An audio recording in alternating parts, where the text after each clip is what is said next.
Մեր Հարավկովկասյան երկաթուղու հետ մեր խնդիրները ծագեց այն օրվանից, երբ որ ներկայացրին մեզ աշխատանքային նոր կանոնակարգ։ Այդ կանոնակարգի համաձայն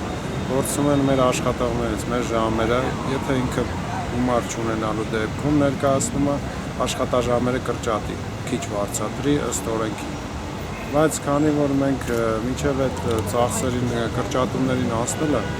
ուրիշ տեղից իրանք կրճատումներ ունեն, ուրիշ տեղերից էկոնոմիա անեն, բայց կրճատումները այսօր իրանք անցել են, կպնում են գծի անվտանգությունը։ Անվտանգությունը, որ ամենաառաջնահերթն է, գիտենք ինչ է նշանակում երկաթգիծը մեզ համար, մեր երկրի համար,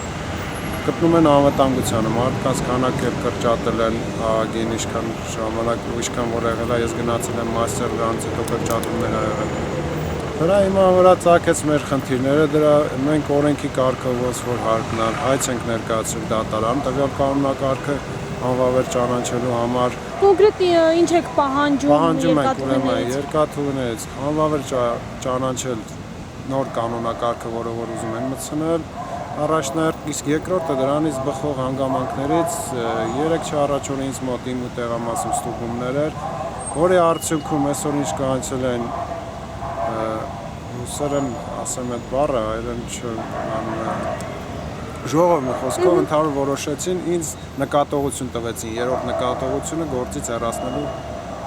պատրվակ։ Այդ բոլորը ես կապում եմ դրան հետ, որ պահանջները ներկայացրել են, քանի որ ամբողջ երկաթգծում նվյալ պահանջին դեմ ա եղել իմ տեղամասից 50-60 հոգիներն ու մի քանիսը ստորագրել են 55 երևի, այդքան մարդիկ չեն ստորագրել, համաձայն չեն այդ պահանջին եւ Սևանի ծովագյուղը մեկ բրիգադ։ Հիմա տվյալ տեղամասում այդքան մարդու իրանք ես կապնում սրա հետ, հեռացնելով չեն կարող անվտանգությունը պահել։ Հիմա ինչքան մարդ է ազատվել աշխատանքից, կա ազատման հրամաններ մեզ չեն ուղարկել, քանի որ անվտանգությունը չեն կարող ապահովել այդքան մարդ հեռացնել, ուղարկել են Սևանի ծովագյուղին, ես ինչքանով տեղյակ եմ տղաներին, ինձ ինչքանով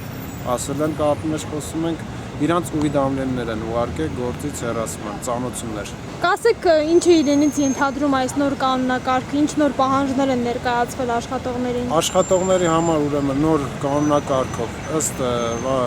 իր մեկնաբանության ներկայացրածի, որ գումար չունենալու դեպքում աշխատանքի էֆեկտիվությունը բարձրացնել,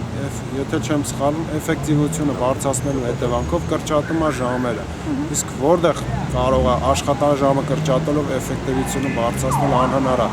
Կարող ենք մտածենք ներկայացնում է տենց որպես, բայց գումար չունենալու դեպքում մեջը գրվում է, եթե գումար չունենացավ, կախված դրանից վերևոսկաները քիչ եղան, ինքը իջացնելու աշխատաժամերը օրը 1 ժամ կրճատելով, քիչ աշխատելով վերերևի ժամանակը, ընդմիջման ժամանակը 45 րոպեից ավելացնում են 1 ժամ են ուզում դարձնել, պլյուս խիստ նկատողության դեպքում 1 տարի պետքա պրեմիա չտան։ Մարդիկ ուզում են հոգեբանական ճնշումով մարդկանց ստիպեն, որ իրենց կողքը կանգնել, ինչ-որ մի բան անելու համար, բայց դա շատ սխալ է ու երկրից այսօրվա պահին արդեն բանը ոնց է կրակի առաջ կգա։